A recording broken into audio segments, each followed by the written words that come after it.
Hello everyone and welcome back to TowerGate. It is TowerGate day number 861, Thursday, August the 8th, 2019.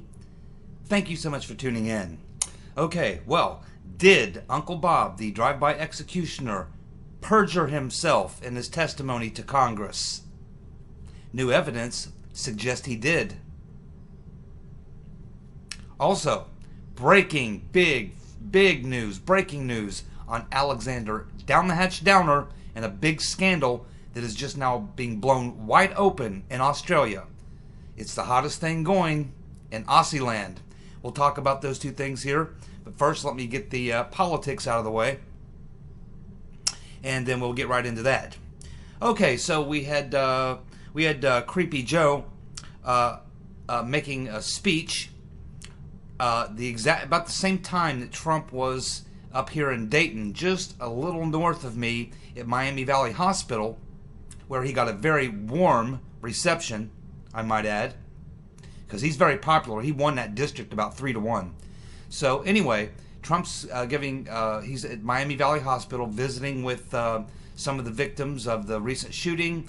He's meeting staff, the police, the fire department, and people like that. He's getting a very warm reception. And at the same time, we have Creepy Uncle Joe making a speech where he says the following, quote, "The president has fanned the flames of white supremacy in this nation. His low-energy, vacant-eyed mouthing of the words written for him condemning white supremacists this week, I don't believe fooled anyone." Well, first of all, Creepy Joe didn't write that, okay? He could barely read it, let alone write it. So this is not going to work. This is not going to work. What this tells you is that these people realize, including Creepy Joe and the Democratic Party and the sycophants on the left, they know that they cannot defeat Trump on the economy, on immigration, on trade, on taxes, or on any other issues, foreign policy or anything else.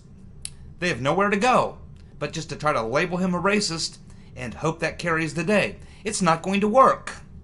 Trump's approval ratings are going up, while Democrats are going down. And the very fact that Creepy Uncle Joe is the front runner in a field of 25 Democrats tells you how weak that party is and how much trouble they're in. And they haven't even had to face the real issue, which is this huge divide in their party. Oh, but the convention's coming, so are the primaries. And when the primaries get here is when you're going to see a real the first real body blows that will be taken by the party as they have to finally come face to face with the fact that they have a serious divide in the party. And then when they get to the convention, they've got a lot of problems because they got to do one of two things. They either have to force and rig essentially a nomination for Creepy Joe if he still is around, and I'm not so sure he is going to be, or they're going to have to go with the far left of the party, with a Warren or someone like that, in which case all the centrists, all the business Democrats, they dart.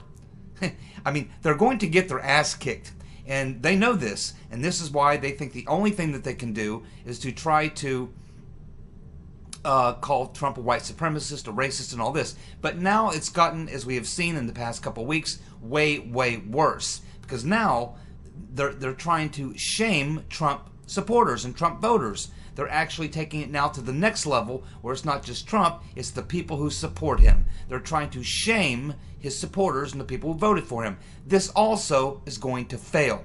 People are smart enough to see through this. All you have to do is look at the ratings. Look at what has happened to the left-wing media in the last year. Look at the numbers they have lost. Look at the gains that have been made on conservative talk, on conservative radio, conservative TV. There's only one station, really, and that's some of the people on Fox News. So the left realizes that they're losing the fight, and they're getting desperate. And the more desperate they get, the crazier they get. And for a former vice president to come out and make this kind of a statement about the current president on the very day that we're supposed to be mourning the loss of these people is just unacceptable. It's unacceptable. And I think, and remember, this is coming, and remember, this is in Ohio. This is in Ohio, and this is in a place where this is exactly the type of district that the Democrats need to flip to win. So Biden is going to make a statement like this when Trump is in a district that Biden needs to win, if the Democrats want to win. And keep in mind, it was only a week ago that Biden said that essentially he's going to ban all assault weapons, all semi-autos. Semi-autos. Well, semi-auto is a 38 revolver, a 22 revolver. A semi-automatic just means that every time you pull the trigger, you squeeze off a round. That's what a semi-automatic is. There's no such thing as an assault weapon. So you can't ban a category of weapons that do not exist. So when they say assault weapon, that's just a term to fire up their base. If you actually get into legislation, you would have to use the actual term, which would be semi-automatic. And a semi-automatic covers about every damn thing except for a fully automatic, which you really can't buy unless you have a special collector or dealer's license. And the average person can't buy an automatic weapon unless you have a special license. Very hard to get, very expensive. We had lots and lots and lots and lots of guns. We didn't have any fully automatic weapons. So it would be fully automatic weapons or muskets. That's your choice, because everything else is pretty much a semi-automatic. That's why it's all about a gun ban. And most people who understand this issue are smart enough to know it. I can assure you that people in Ohio, particularly in the southern part of Ohio, Columbus and southward, understand exactly what that means. Not only that, and keep in mind, this is a very big losing issue. This is why Democrats never run on gun control. They talk about gun control all through the primaries. They'll talk about gun control until it comes time for the general election. And then they'll massively soften up their language. Massively soften up their language to make it sound like they just want a tiny, tiny, tiny little bit of gun control. And that's what they do. It's not going to work, because even the term gun control, when someone in say southern Ohio or a lot of the areas like around where I live, or Midwestern states in the South, even in the Southwest, when you start using that type of terminology, you lose votes, and the Democrats know it. So, in addition to Biden making this horrible inflammatory statement, which of course he didn't write, he barely could read it. The week before, he's making comments about gun bans, and just the week before that, of course, he said that he was going to shut down all fossil fuel plants, shut down all the coal plants in fossil fuels. There'll be no fossil fuels in the Biden administration, and he's going to shut down the coal plants. These are the things that go directly to one of the main reasons the Right Reverend Clinton lost, because in these areas of the country where Democrats need to flip those states back to being blue states because they went for Trump, this is exactly the type of stuff that will prevent them from doing that. They're following a losing strategy. It's just the unfortunate thing is that in doing so, they're really stirring up a lot of hatred in the country, and it's not healthy. It's not good. They're the ones stirring up the hate. Yes, they are. And then, of course, we get Mr. Potato Head, John Brennan, who he couldn't resist tweeting. So he tweets out, Dayton and El Paso tragedies underscore the need to ban semi-automatic weapons and high-capacity mags. And also we need to end hate speech that incites violence. Yes, and it's coming from you, Mr. Potato Head, who's been bringing up the hate speech. It's you and your friends, Mr. Potato Head. When you want to talk about violence, where's all that violence happening? Well, most of it's happening in liberal and cities run by liberals, liberal Democrats, and places where they're basically are not allowed to own firearms.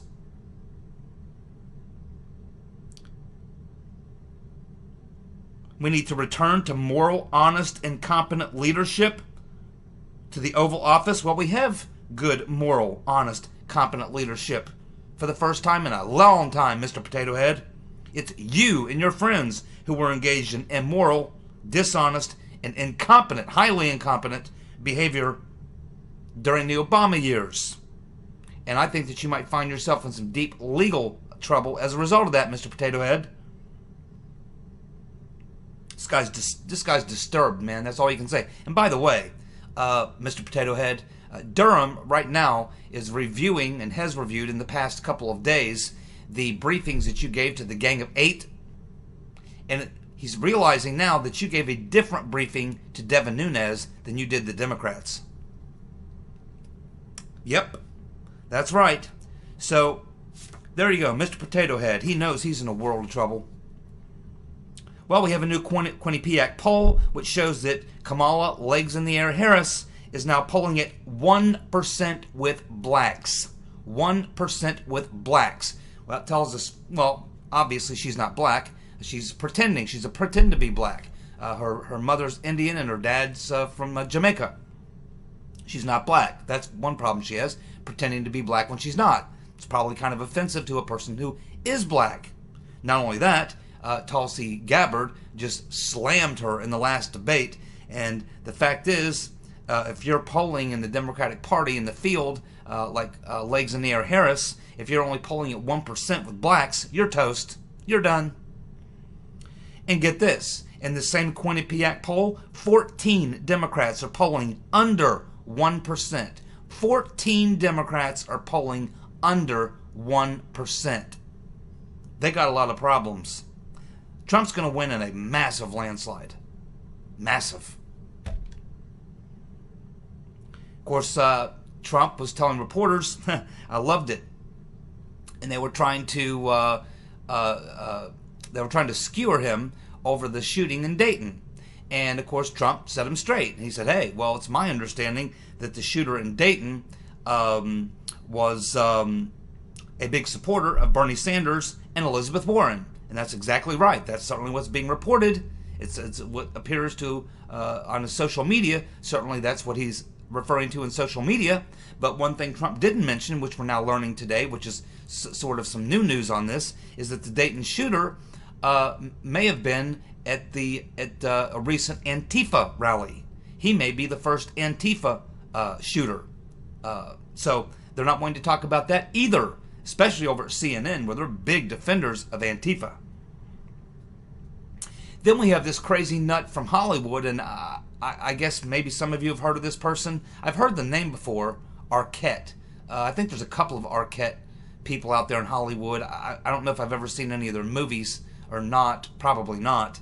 But this nutcase, Hollywood nutcase, Rosanna Arquette, if you want to know how deranged the left has gotten, and I'm talking about white liberals. I mean, we're really talking mostly about white liberals here. They're far more deranged at this point than blacks or Hispanics or anything else that you normally find on the left. We're talking mostly about elitist white liberals. They're the ones who are more nutty than any of the other groups. So here's this nut, Rosanna Arquette, making a speech, and she literally says, "I'm sorry I was born white and privileged, and it disgusts me, and I will never stand for the flag again." How freaking deranged do you have to be to say, "I'm sorry I was born white, or black, or pink, or purple, or green"? Who apologizes for their race, for being born? And then, maybe she was privileged, I don't know. Most of the people I know, most of my friends and family, we weren't privileged. Everything we got, we had to work for. I've never experienced any white privilege in my life that I'm aware of. I don't know of any white privilege. Most people I know, I just don't see it. I don't see it anywhere. I work around people who are black, who are Hispanic, who are from Africa, people from the Asian people. I don't see any white privilege. Everyone gets pretty much treated the same. My boss is black, female. I have a black female boss. Lovely girl. Wonderful. And her boss is black. Our boss's boss is black. It's like, and we have a lot of Hispanic supervisors and leads and things.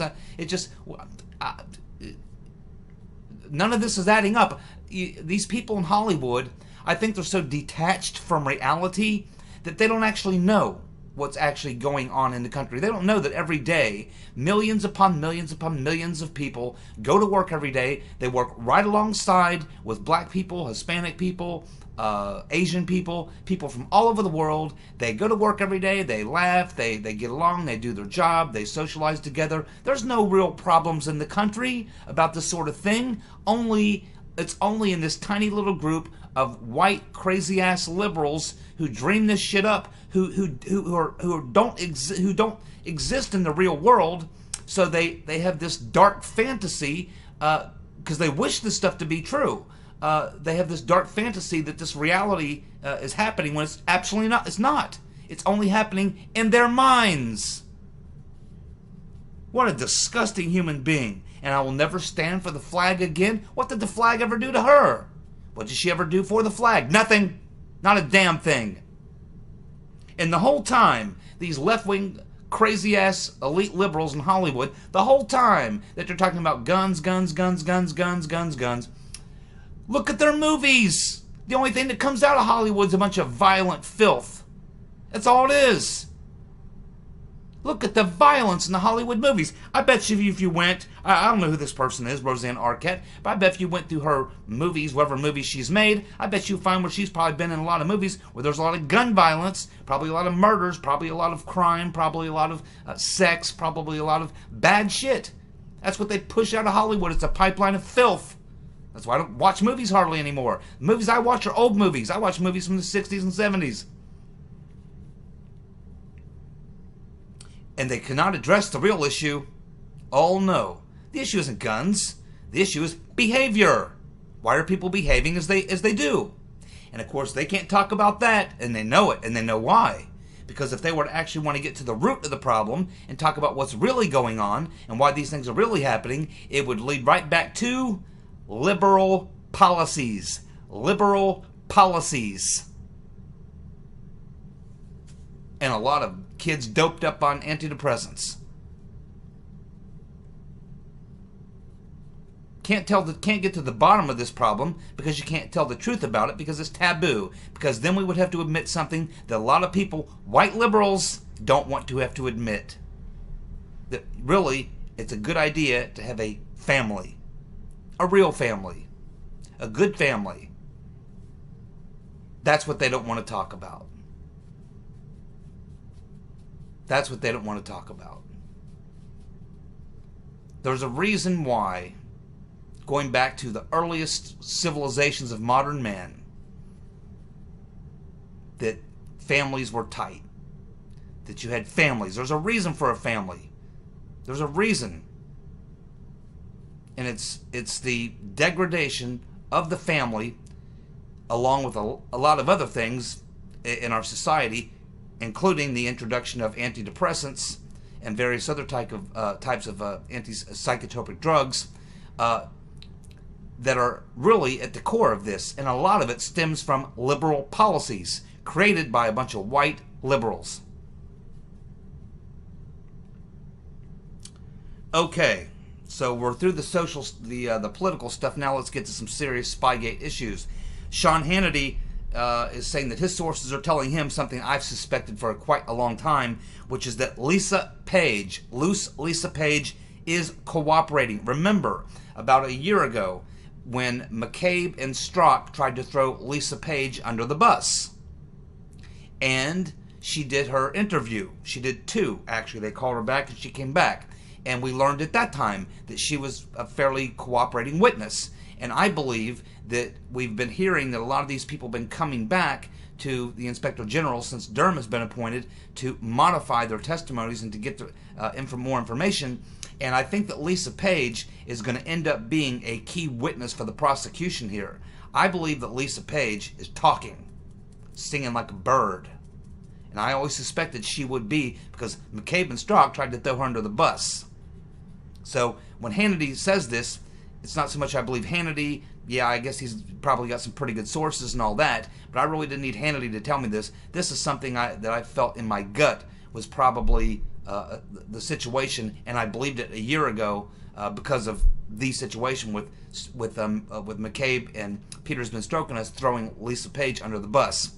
And so, yes, I totally believe that Lisa Page is being a very good witness to the prosecution right now. And that's bad news for Andy, and Peter's been stroking us.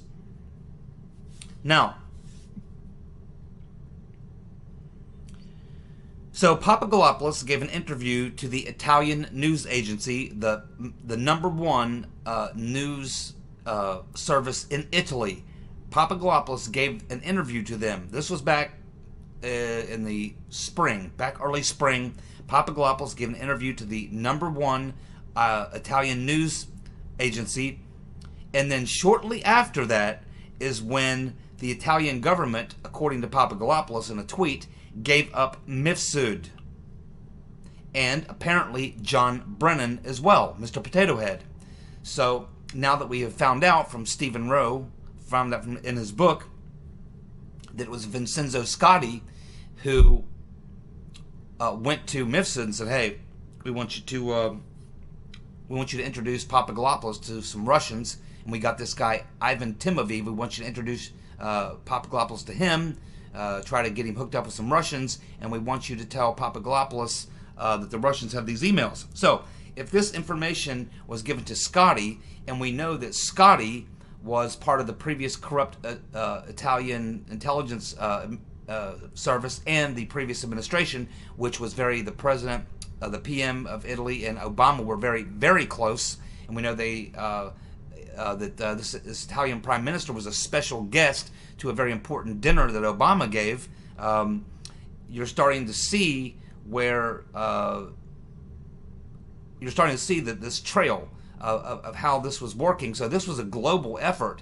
So it begs the question at this point: is Durham and Barr or Durham or someone, the FBI or whoever, are they going to now pressure the Italian government to make Scotti give a deposition or answer some questions to the FBI about who was telling him? Unless, of course, Mifsud has that information, which I'm not sure if he does or not, but that's not in Rowe's book. But that's the next thing you need to find out, because that probably leads, again, directly to either Brennan or Barack Hussein Obama. Let's get to the next thing. Paul Sperry. So Paul Sperry writes an article today, or actually yesterday, where he says that some Republican lawmakers allege that Mueller perjured himself in front of Congress by giving an untruthful answer about why he held his earlier press conference. We're talking about the press conference that Uncle Bob, kind of out of nowhere, comes and gives that 9-minute press conference, which was kind of extraordinary and kind of weird. Didn't take any questions. I'm sure you all remember that. So we're talking about the presser that Uncle Bob the Executioner gave on May 29th, and now it appears that was damage control. That was damage control after a federal judge had threatened to hold the Mueller team in contempt over misleading language in their final report. Mueller said in his hearing that the judge's comments had nothing to do with his making that May 9th that statement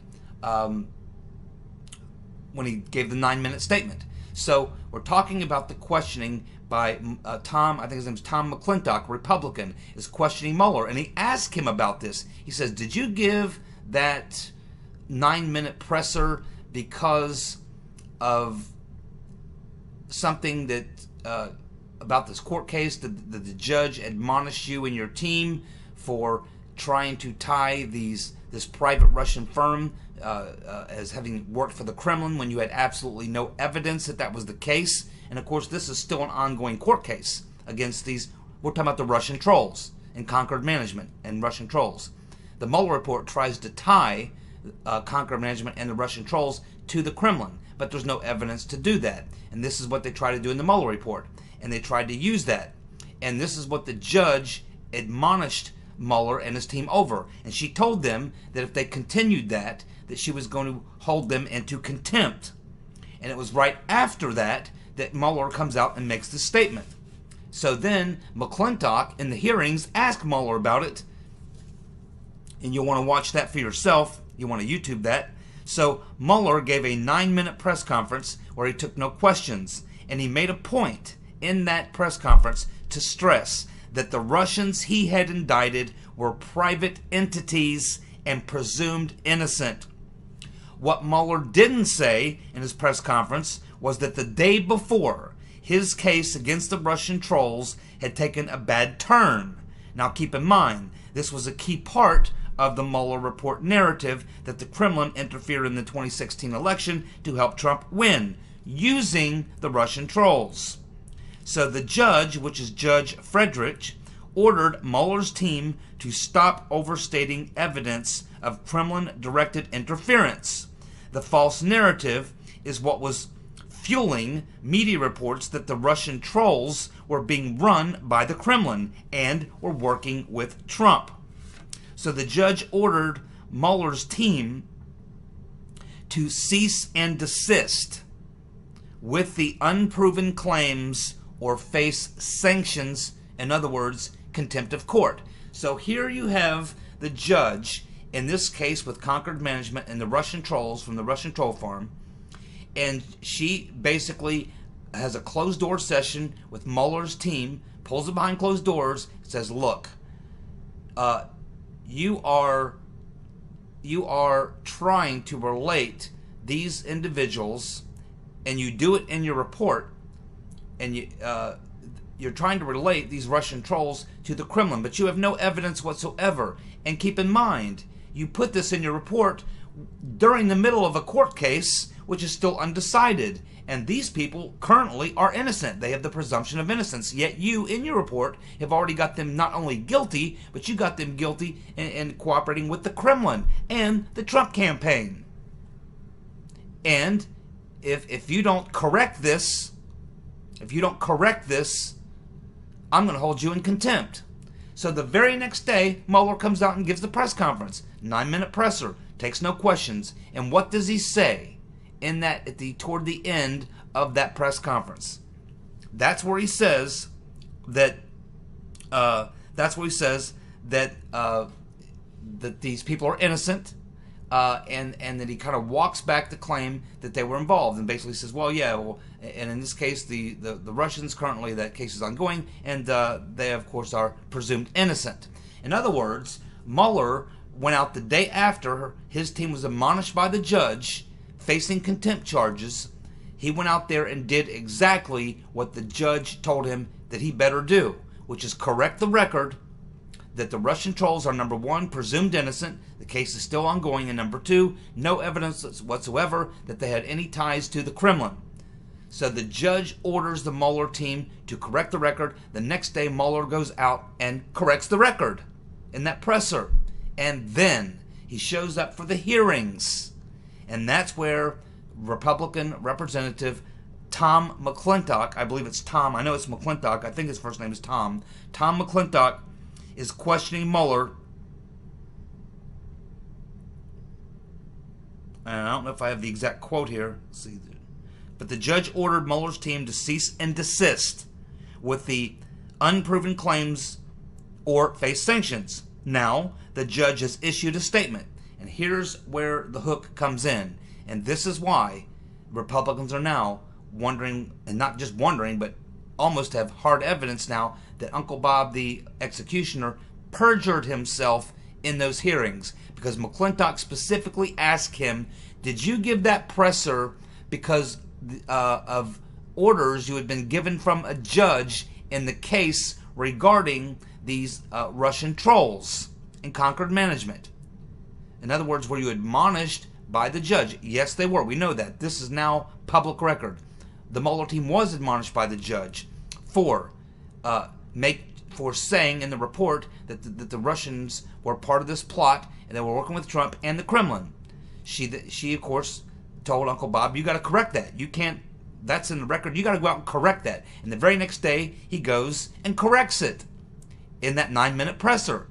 And then when he is asked by Representative McClintock if that's what happened, he basically says no. But now new documents from that case have been released by the judge. And the judge has issued a statement saying that Mueller has now demonstrated to the government that he has complied with her order, with his statement to the media. So now we have the judge in the case coming out saying, okay, fine, I told Uncle Bob, the executioner, that he better go out and correct the record, which he did in that presser. And here's the judge saying that Uncle Bob has now done what she had told him he needed to do to demonstrate that the government, she says this demonstrates that Mueller, she says the government, but she's talking about Mueller, demonstrates that Mueller has now complied with her order with his statement to the media. In other words, he lied to McClintock, because the judge is now saying, yes. So the day before his statement, the judge says, you better go out and correct the record. Mueller goes out the next day and gives the presser, corrects the record. Then he's asking Congress during the hearings if that's what happened. He says no. Now we got the judge coming out and saying, yes, Uncle Bob came out the day after I admonished him, and he has now set things straight. He's corrected the record, so we no longer have to talk about holding you in contempt. He's now corrected the record that the Russian trolls are innocent till proven guilty, and that there's no evidence that they were working for the Kremlin, despite the fact that he makes that argument in the report. That's what McClintock was taking issue with. That's what the judge was taking issue with. Now what he's got to do is probably correct the report. But can he do that? Can Uncle Bob go back and correct the record in the Mueller report? You see, we have a problem here. We have a big problem. Well, Uncle Bob's got a real big problem, because now we have fairly conclusive evidence that he lied under oath in the hearings when he told McClintock that he didn't do the presser. It had nothing to do with the judge admonishing his team for misrepresenting the situation with the Russian trolls, and for putting this in his report, basically saying they were working with the Russian government, the Kremlin, to help Trump win, when in fact he had no evidence. But it's in his report. The judge makes him correct the statement. He comes out and corrects the statement. Then he's asked if that's exactly what happened by McClintock. Go watch the video. Go watch the YouTube video of the questioning of Republican Representative Tom McClintock questioning Uncle Bob, the executioner. Watch the questioning. It's 5 minutes. Watch the questioning and watch Uncle Bob deny exactly that, which means he lied. He perjured himself, because now we have the judge who's just released these documents showing exactly that that is what happened. That she admonished them, and she told them, you better correct the record. So now he's gone out and publicly corrected the record in his statement. But how does he correct it in the Mueller report? Because it's still there. It's still in the Mueller report. They're alleging that the Russian trolls, who have still, the case is still ongoing. They haven't been proven guilty. In fact, they're winning the case. Uncle Bob's losing the case. He can't prove it because it's not true. See? But they've already made the claim. They made the claim in the Mueller report without any evidence, basis in fact, to make the claim. And now it's there. How are they going to do that? They're going to go back and undo the Mueller report? They're going to rewrite that part of it? Because that's the whole freaking case. That's the whole freaking case. That's all they had. Because we now know that Missed wasn't a Russian. We now know the little girl who was with Missed wasn't Putin's cousin. There were no Russians. And the only Russians they got were the Russians at the troll farm. And there's no evidence that they were at all linked to the Russian GRU, intelligence services, or to the Kremlin. They have no evidence of any of it. And the judge, in this case, has called him out on it. And now Uncle Bob's caught with his tit in a ringer, because he just lied under oath to Congress in his questioning. And he's got an even bigger problem. What's he going to do? Because it looks like this case is either going to be thrown out, discontinued, or Mueller's team's going to lose. The Russian trolls are going to win. He's not going to be able to prove it. If they could have proved that these Russian trolls were working for the GRU, they'd have done it by now. Clearly, they don't have the evidence. They don't have the evidence.